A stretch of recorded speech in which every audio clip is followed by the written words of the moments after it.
Salut les gars, alors pour partir en Australie, la première étape, il vous faudra un visa. Si vous êtes un ressortissant français, vous pouvez rester dans le pays 90 jours, ressortir puis revenir 90 jours, etc., etc. Il vous faudra donc le e-visitor visa, mais ce visa ne vous permet pas de travailler sur place. Il vous permet d'investir si vous avez le profil d'un investisseur, mais cela s'arrête là. Faites-moi confiance, j'ai bien cherché. Moi, j'avais un e-visitor visa à la base. Je pensais que ça allait être assez pour travailler. Ce n'est pas le cas. J'ai cherché pendant une semaine, tous les jours. Je cherchais à mort.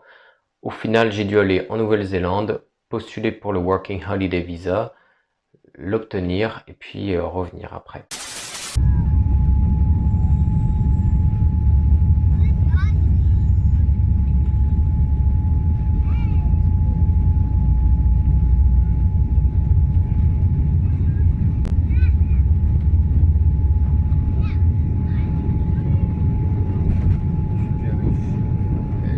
Putain, tout en douceur.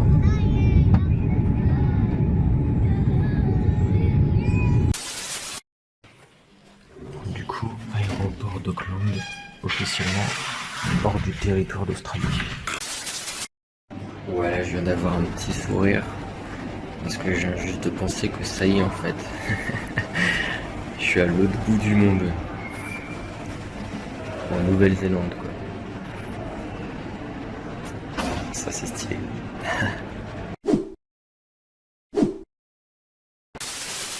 Donc voilà, e-visitor visa si vous voulez simplement faire du tourisme ou si vous êtes un investisseur ou alors si vous voulez travailler comme une personne normale entre guillemets.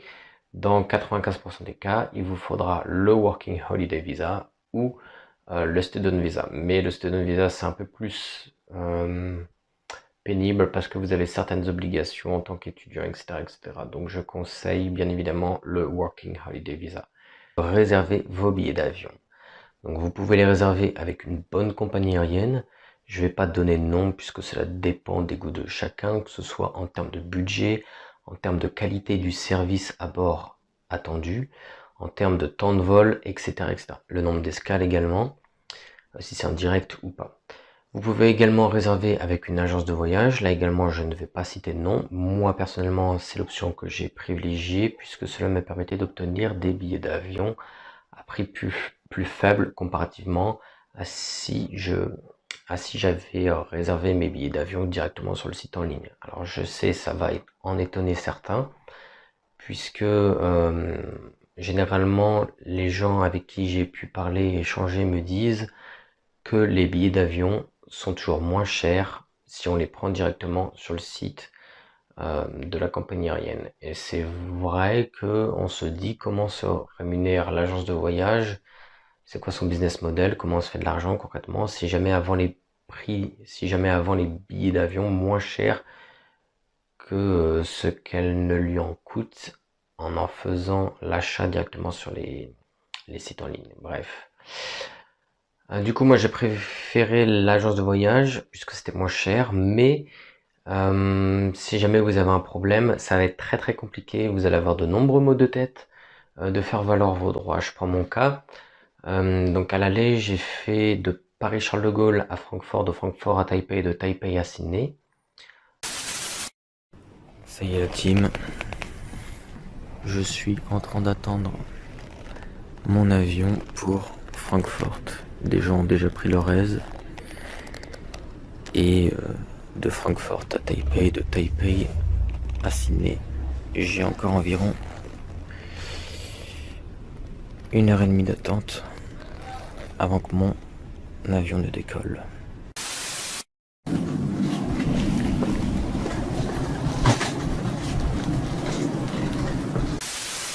De Paris-Charles de Gaulle à Francfort, je n'ai pas eu de problème, mais arrivé à Francfort, mon avion a eu 4 heures de retard.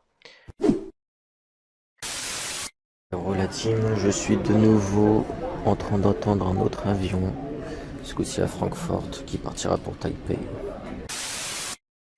Toujours à l'aéroport, à attendre, avec bientôt 2 heures de retard. ce qui m'a empêché d'obtenir la correspondance une fois à Taipei. Arrivé à l'aéroport de Taipei, prochain départ dans 10 heures, un truc comme ça, attends une seconde. Il est quelle heure là? Ouais, dans plus ou moins 10 heures. Donc j'ai dû rester 24 heures à l'aéroport de Taipei. J'ai eu le temps de visiter, ceci dit, c'était pas si mal. C'est long, 24 heures quand même, mais j'ai eu le temps de visiter, ça va, l'aéroport était très très beau, très bien décoré, de nombreuses décorations, etc. Donc ça a fait passer le temps. Je vous mettrai des vidéos d'ailleurs, photos et vidéos.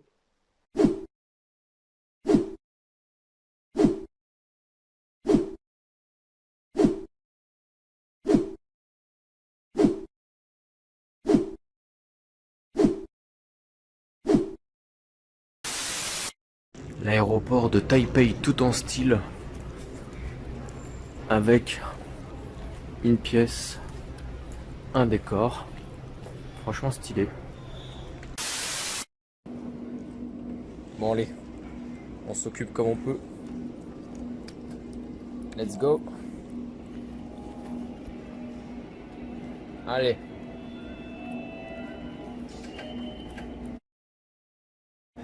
Je suis à une main, je te le dis, je galère un peu là.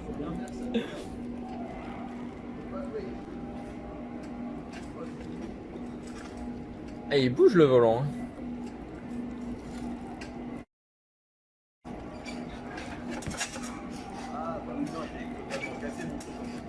Ah, t'as un truc cassé?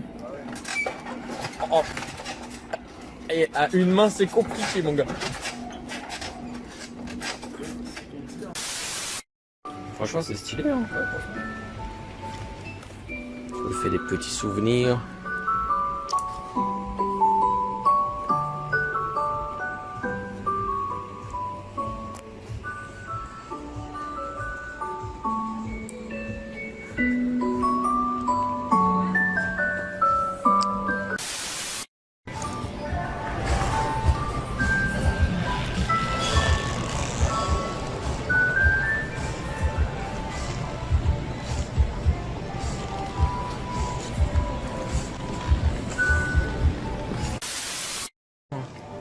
Allez, allez, ça shoot. Ça, c'est pas les trucs qu'ils ont dans leur temple là.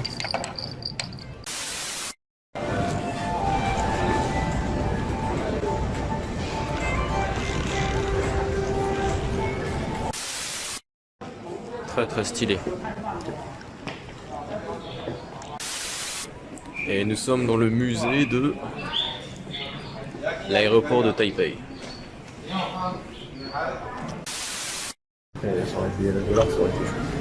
Ah, ça existe, hein?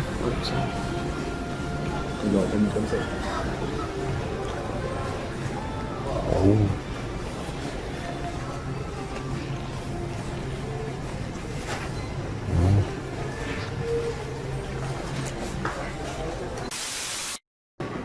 Bon alors, les tasses, celle-ci, ça va, mais celle-ci, je les trouve plus stylées.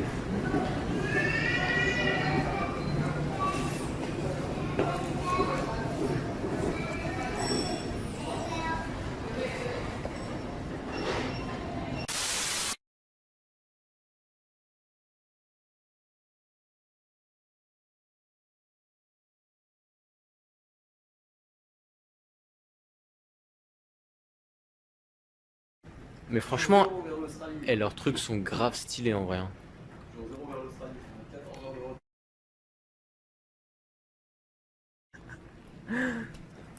On adore les heures de retard. Oh, ça pourrait être pire, on pourrait attendre dans le froid, tu vois.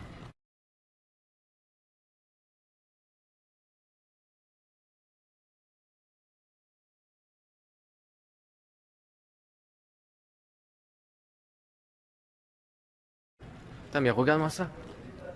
Regarde, j'avais pas vu ça. Regarde ça.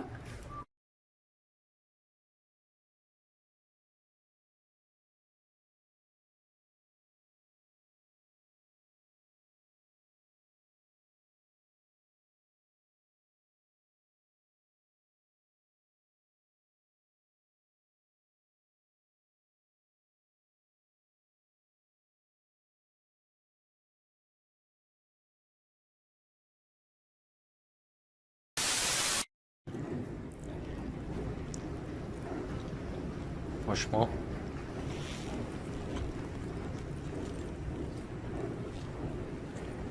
Il y en a pour tous les goûts. Oh, étrange pour le coup cette partie-là. Des œufs. Des avions. Non, je sais plus parler. Des oiseaux carrément stylés. Et un espèce de gros faisan.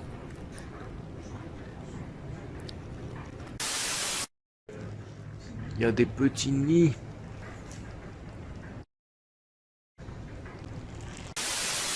C'est une surprise à chaque nouvelle salle. Franchement, c'est quand même bien stylé.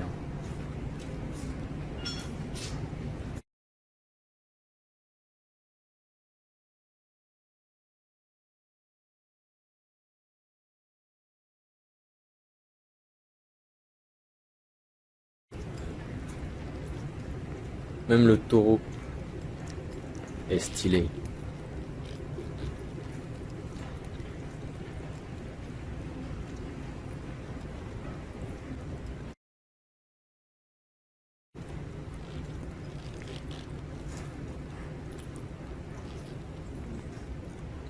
Ah bah lui il a les yeux fermés. Ah non, eh, c'est glauque. Il a les yeux sortis. Il a les yeux sortis. Ils sont là, ses yeux. C'est pas ambiance zéro. J'aime pas. Et là, c'est plus ou moins la même.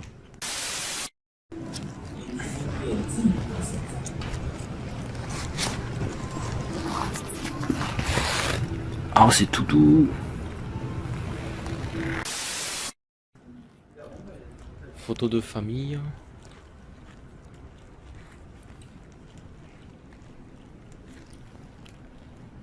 Photo de famille. Encore photo de famille.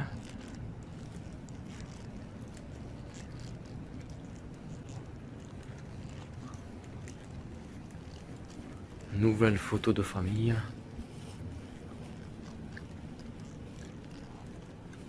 Il y en a qui étaient stock, hein. Il y en a qui étaient stock. Un petit peu, tu vois. C'est ça, les prémices du bodybuilding en Amérique précolombienne.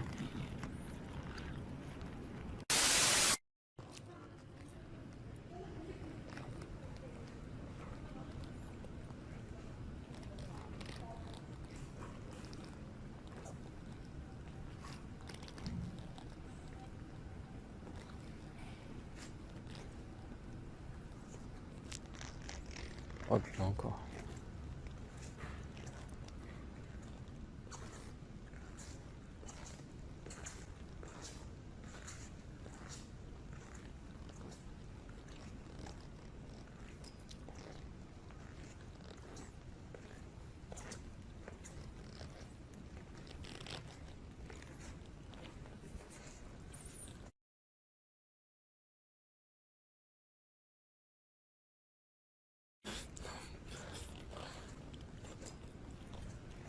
Ça par contre, je trouve ça glauque. Et ça fait très peur.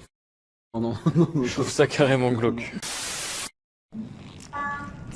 Petite bibliothèque très très chill avec des fauteuils fort qualitatifs, parfait pour se relaxer. Final boarding announcement. Passengers on Singapore Airlines. Gros bonbon.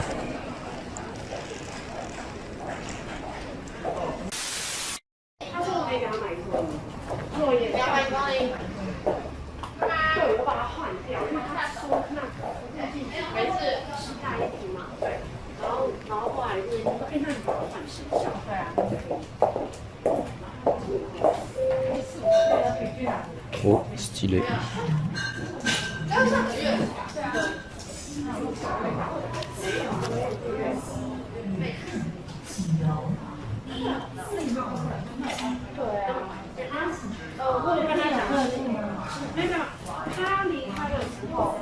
Il y a des trucs franchement, c'est des œuvres d'art quoi franchement. Regarde-toi. là ils sont appliqués. Celle-ci là, celle-là.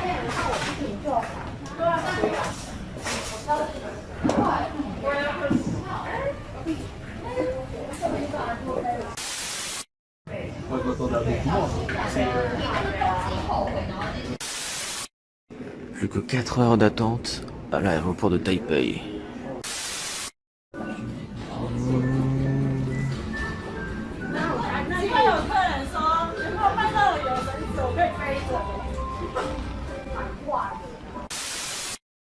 Petite Laker 22 ans d'âge, avec des dragons encore. Il kiffe trop les dragons.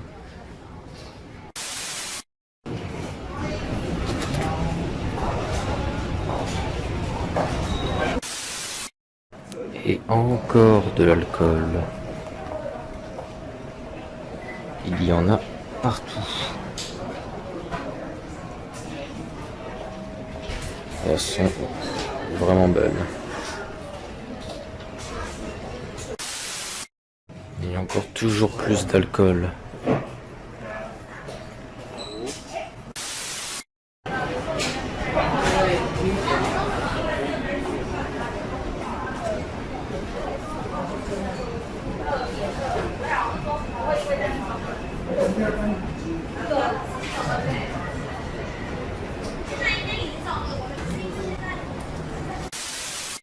Et il y en a une ici aussi également.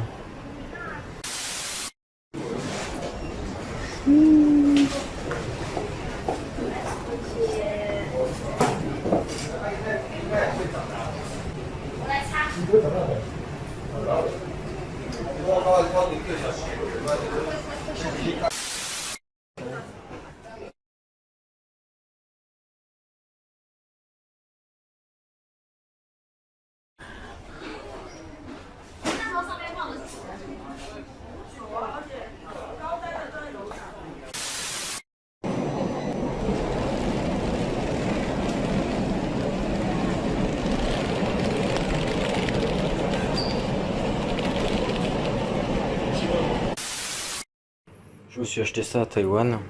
Je suis resté tellement longtemps que je me suis dit qu'il me fallait un souvenir en fait. Donc 24 heures à Taipei.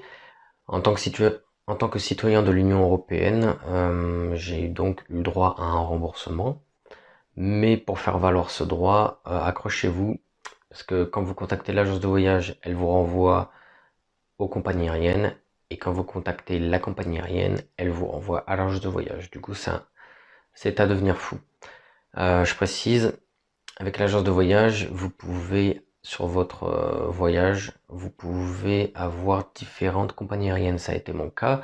De Paris à Charles de Gaulle à Francfort, j'ai eu une compagnie aérienne, et de Francfort à Taipei, puis de Taipei à Sydney, j'ai eu une autre compagnie aérienne. Donc ça, c'était pour la différence entre agence de voyage et compagnie aérienne. Ensuite, une fois que vous avez votre billet d'avion, vous arrivez à l'aéroport. La première étape, c'est d'enregistrer vos bagages.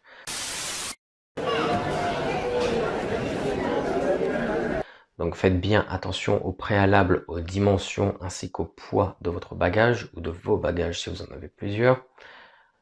Puisque si jamais vous arrivez à l'aéroport et que vous dépassez de quelque manière que ce soit, vous serez sujet à avoir des frais supplémentaires, et souvent ces frais sont assez exorbitants lorsque c'est au moment d'enregistrer à l'aéroport.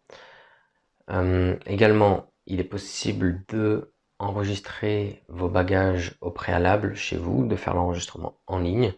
Ça dépend des compagnies aériennes.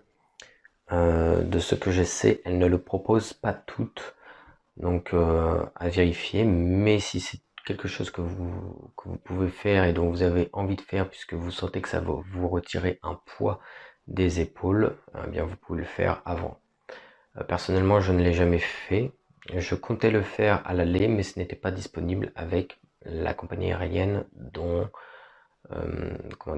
j'avais pris le billet.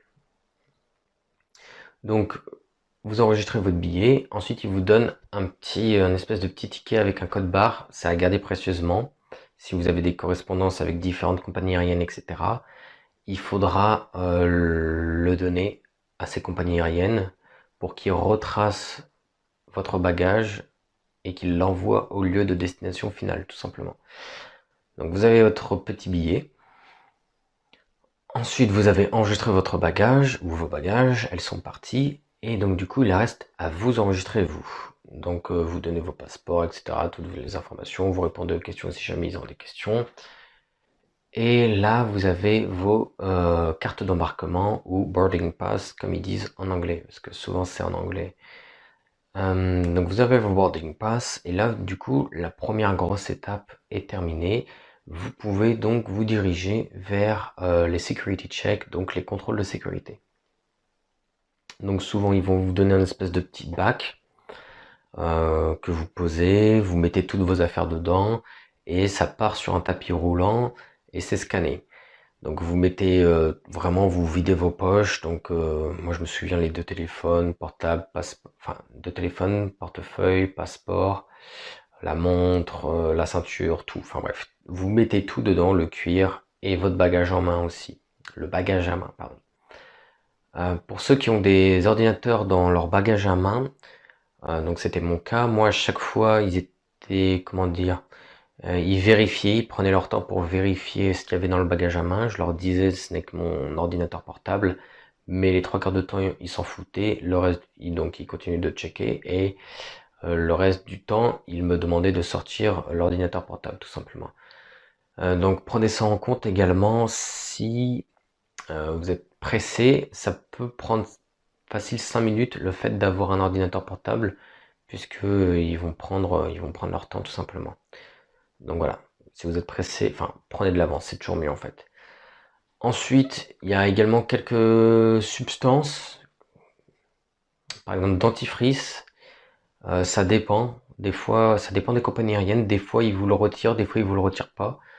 Moi, j'ai pu faire un voyage avec le dentifrice dans mon bagage à main, mais ensuite à l'escale suivante, ils me l'ont retiré, j'étais dégoûté, j'ai pas pu me laver les dents. C'est terrible de passer 14 heures sans pouvoir se laver les dents, c'est vraiment terrible. Mais c'est comme ça. Du coup, oui, tout ce qui est liquide, eau, évidemment, l'eau, ils vous la font vider tout le temps. Et donc c'est liquide et gel souvent qui retire. Donc moi, ils m'ont retiré le dentifrice, je suppose, puisque c'était considéré comme un gel. Ils l'ont regardé, ils m'ont regardé, je les ai regardés, ils m'ont regardé. Bref. Oh. Bref, ils me l'ont viré, ils m'ont dit ça c'est pas possible. J'étais en mode c'est du dentifrice quoi. Genre, il me faut ouais, c'est pas possible. Je fais bon vas-y retire.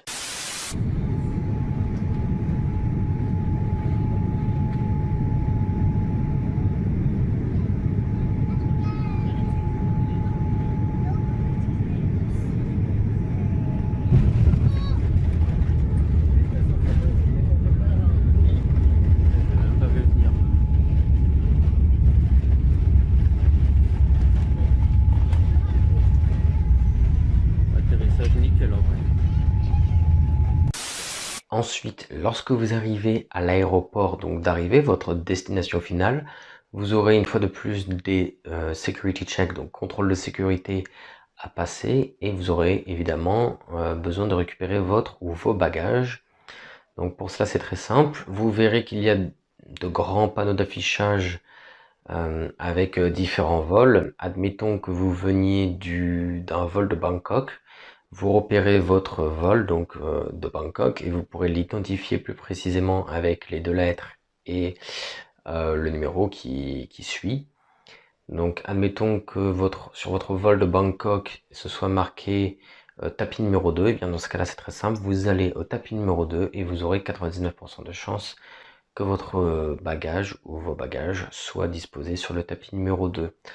Une chose à savoir, c'est qu'il y a plusieurs tapis dans la plupart des aéroports, donc faites bien attention à ne pas vous tromper de tapis parce que vous pouvez passer longtemps à attendre si vous n'attendez pas au bon tapis tout simplement. Ensuite, pour le cas des escales, c'est grossièrement les mêmes étapes que pour le départ, sauf que vous n'aurez pas besoin d'enregistrer vos bagages. Parfois, vous aurez besoin d'avoir de nouvelles cartes d'embarquement, parfois non, puisque l'escale précédente ou le point de départ tout simplement vous aura fourni suffisamment de cartes d'embarquement pour tout le voyage, mais parfois vous aurez besoin de prendre de nouvelles cartes d'embarquement. en particulier si vous changez de compagnie aérienne. Donc pour les escales, security check et carte d'embarquement si besoin est. Et ensuite pareil, attente, donc 4 heures, 12 heures, 14 heures, 24 heures, ça arrive.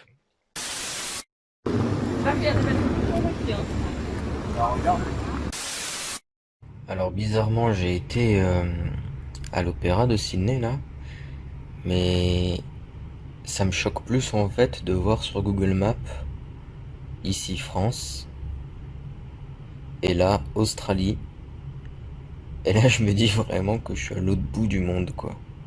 Ça fait vraiment un énorme stretch. Bon, je pourrais aller en Nouvelle-Zélande, ce sera encore plus loin, mais là c'est déjà pas mal loin. Voilà, donc ça c'était pour bien partir en Australie, tout simplement.